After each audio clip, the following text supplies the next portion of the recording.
but originally it's feminine. And it's giving back honor to the great mother. And it's giving honor back to the black Moorish woman. It's feminine. And that's what we really have to recognize. This wisdom cannot attain, this wisdom can't be, we can't come together collectively if we do not recognize our women. Prophet Noble Drew Ali taught the Moors to have a deeper appreciation for womanhood. The Honorable Elijah Muhammad, in many of his great wisdoms and lessons, said that to teach a man was to teach an individual. But to teach the woman, especially the black woman or Moorish woman, was to teach a nation. He taught that no nation can rise higher than its woman. He taught that man does not judge civilization by another man. He looks at your woman. He taught that the woman is the first teacher.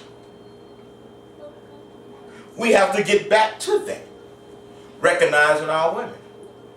In the message to the black men, the Honorable Elijah Muhammad said the reason why nations and people of the nations do not respect us as men is because we have no respect for our women.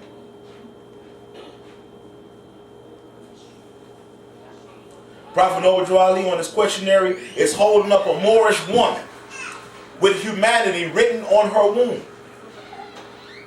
And in the questionnaire, it asks, what was the purpose of the Moorish Science Temple?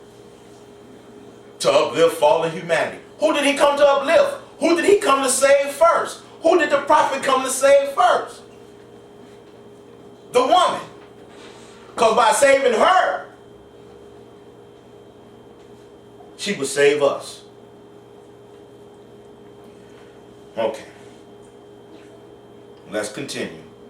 I'll go back and say, males asserted women from their previous positions of authority on all levels, but retained the existing structures and icons originated by the black women, modifying them only if they were blatantly feminine.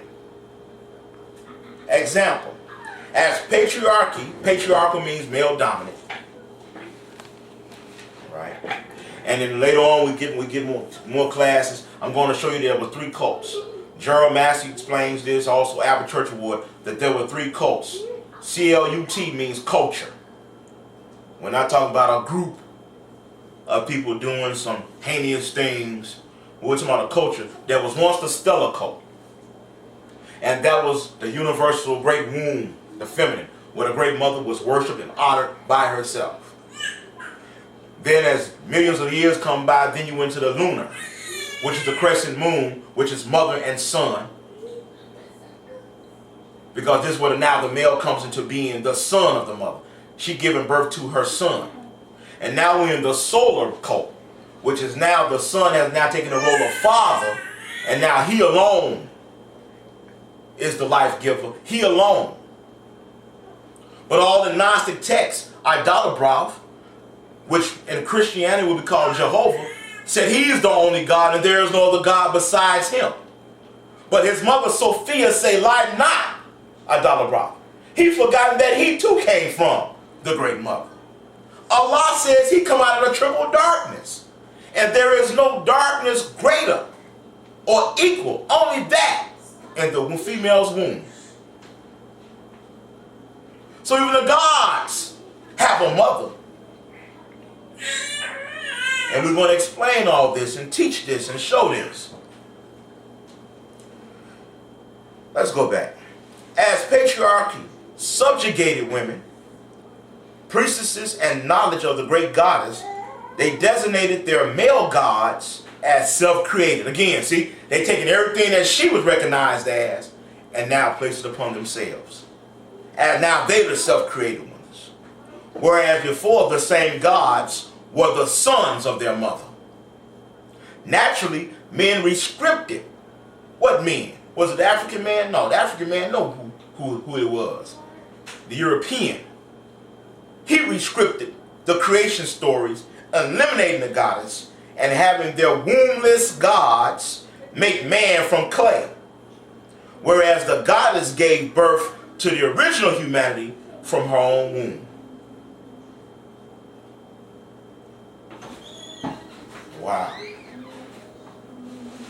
They stripped the great mother of her title, her authority, her wisdom, her sayings, and applied it to themselves, removing her out the way. We got to put her back in her rightful place where she deserves to be. Let's go back to the Chrome. Robert G. Walker's book, The Chrome. Page 48.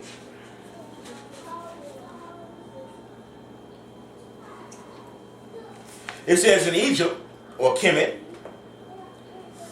the young men were dressed as girls for their circumcision ceremonies. Now, most of us as men know that when you get circumcised and go home, what do they give you? What do you wear at home? A gown. You wear a gown. This is your ancestral sciences and culture still today going on. If you can take a little picture up close, Brother Ty said, look at the ancient emblems of Anubis and Horus. What are they wearing? They're wearing skirts. They're the skirted priest. They recognize and honor who they came from because they are representatives of the great feminine.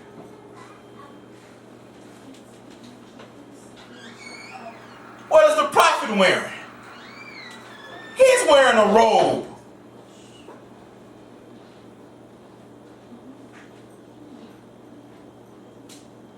It's time that this information be revealed back to the ancient of ancients. The black woman needs to know that her men are still honoring her, even though they may not know who she is. We know.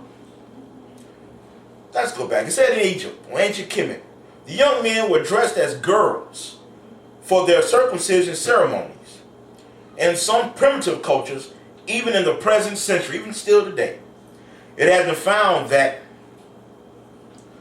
male genitalia mutilation or subincision was referred to as man's menstruation. So when the male's penis was being circumcised, he was bleeding to do what? Give honor back to the great feminine. He shedded blood like her, imitating her, giving honor back to her by imitating her. The very essence that brought him forth, he was honoring it by wearing the skirts, by wearing the robes. We're honoring it. It says the womb was described as a vagina. So the penis, which we know is a clitoris, when foreskin was being cut, it was bleeding like the vagina, like the womb of the woman, giving honor. So they was imitating her, recognizing who she is and where they came from. This is what our ancestors did. This is what our ancestors knew. And the whole purpose of the ceremony was said to unite each man with the spirit of the great mother. Come on now. That's what that was for. It was to reunite man, her son, back to her.